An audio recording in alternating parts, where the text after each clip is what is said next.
This is another one. Sasa, this one is the studio, I think. Ona tu hiyo view hapo.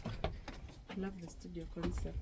Alafu these lights sasa usiku hizi zote zinawashwangwa. Wow. Tutu lantern. Yes, it looks amazing. But it's electricity.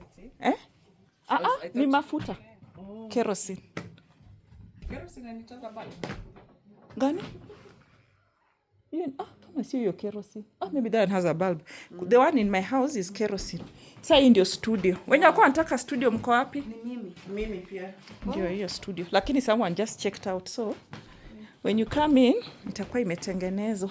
So is studio. How much? 40 nights is how much? It's almost the same price na ile yangu. For one person. Like 14. It's 40. For 2 nights. For 2 nights, so it's like 7 something per night. Akaka kitu ni kazuri electric color bit.